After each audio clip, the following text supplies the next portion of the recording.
அனைவருக்கும் வணக்கம். சிதம்பரத்தின் நம்பர் 1 டியூஷன் சென்டரான கலாம் டியூஷன் சென்டர் போட்காஸ்ட்டுக்கு உங்களை வரவேற்கிறேன். அதாவது ஐரோப்பியர்கள் வருகை அப்படின்ற டாப்பிக்கில் நான் ஆங்கிலேயர்களோட ஆதிக்கம் பார்த்துட்டு இருந்தோம். இது கற்றலின் கேட்டலின் என்ற பகுதி. நான் உங்கள் பிரகாஷ். நிறைய கெட்டதுகளுக்கு நடுவில் ஒரு சில நல்லதுகளும் இருக்குது.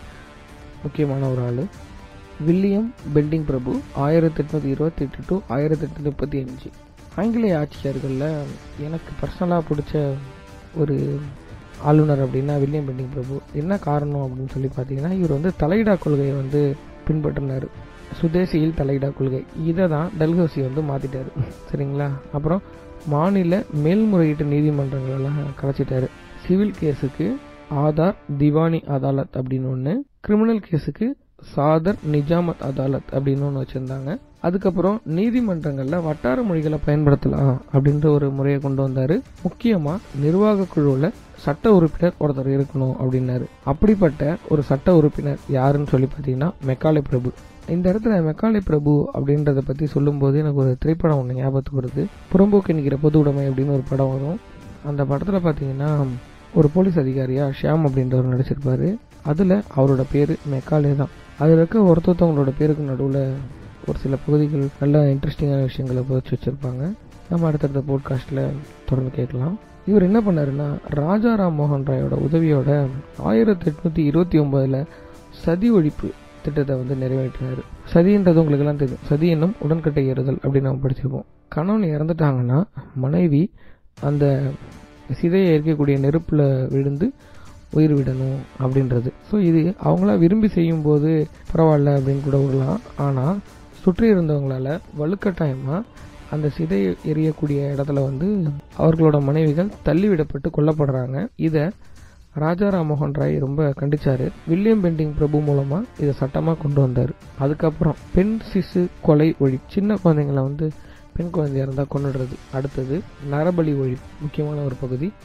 அதுக்கப்புறம் தக்கர்கள் என்ற கொள்ளையர்களை அடக்க ஸ்லீமன் தலைமையில் ஒரு துறையை ஏற்படுத்தி அந்த தக்கர்களை அழித்தார்கள். தக்கர்கள் அப்படின்றவங்க ஒரு மிகப்பெரிய கொள்ளையர்கள். அவங்கள பற்றி நம்ம தனி போட்காஸ்டாக போட்டிருக்கோம். நம்மளோட போட்காஸ்டிங் லிங்க்ல இருக்கு, கேட்டு பாருங்க. தக்கர் கொள்ளையர்கள் அப்படின்ட்டு இருக்கோம். அதுக்கப்புறம் 1813 அந்த சட்டத்தின்படி ஆங்கிலேய மொழி பேசும் மேலை நாட்டு கல்வி அறிமுகப்படுத்தப்படுதல். அப்புறம் கல்கத்தாவில் மருத்துவக் கல்லூரி கொண்டு வரப்படுது. பம்பாயில் எல்பிஸ்டன் கல்லூரி நிறுவப்படுது. 1833 சட்டையப்படி கம்பெனியின் தனி உரிமை ஒழிக்கப்பட்டுட்டு ஃபுல் அண்ட் ஃபுல் ஆங்கிலேய ஆட்சியே ஏற்கப்படுது. நிர்வாக குழுவில் சட்ட உறுப்பினர் இருந்தாங்க. அப்புறம் பம்பாய் கல்கத்தாவில் பிஷப்புகள் நியமனம் செய்யப்படுறாங்க. சீர்திருத்தங்களின்படி வில்லியம் பெண்டிங் பிரபு ரிப்பன் பிரபுவுடன் ஒப்பிடப்படுகிறார். இந்த கேள்வி கேட்கலாம் உங்களுக்கு. ரிப்பன் பிரபுவுடன் ஒப்பிடப்படுபவர் யார் அப்படின்னு கேட்கலாம். வில்லியம் பெண்டிங் பிரபு. அடுத்தது டல்ஹௌசி பிரபு. 1848 1855 வரை. டல்ஹௌசி பிரபு அவர் ஒரு 3 வகையான கொள்கைகளை கடைபிடிச்சார். 1 வாரிசு கொள்கை, 2 போர்கள், 3 நல்லாட்சியற்ற நாடுகள் என்று கூறி சுதேசி நாடுகளை இணைத்தல். சரி, இந்த 3 தனித்தனியாக பார்க்கலாம். இந்த வாரிசு இழப்பு கொள்கை அப்படின்னா என்னன்னு பார்க்கலாம்.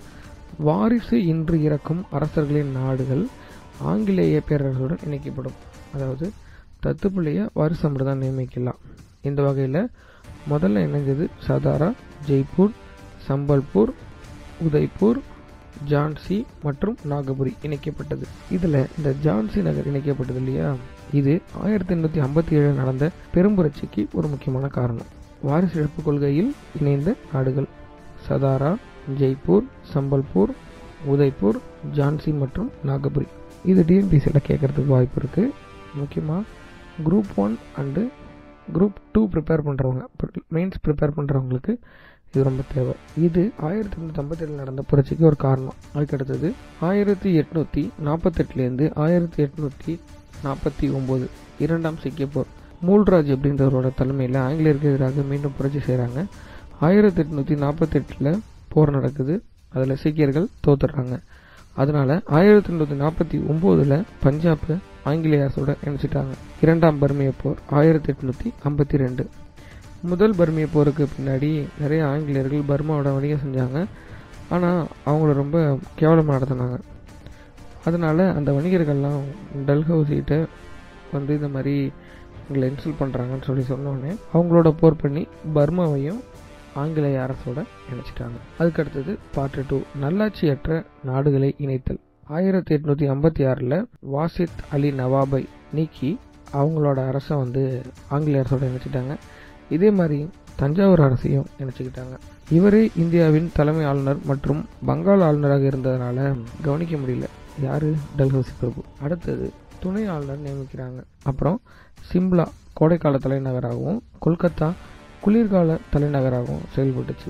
அது மட்டும் இல்லாமல் சென்னை, பம்பாய், கல்கத்தா மூன்றிலும் ஒரே வகையான ஆட்சி அமல்படுத்தப்பட்டது. 1853 மும்பையிலிருந்து தானே, 1854 ஹவுராவிலிருந்து ராணிகஞ்ச், 1856 சென்னையிலிருந்து அரக்கோணம் அப்படின்னு 3 இடத்துல இருப்பு பாதைகள் செயல்பட்டு வந்தது.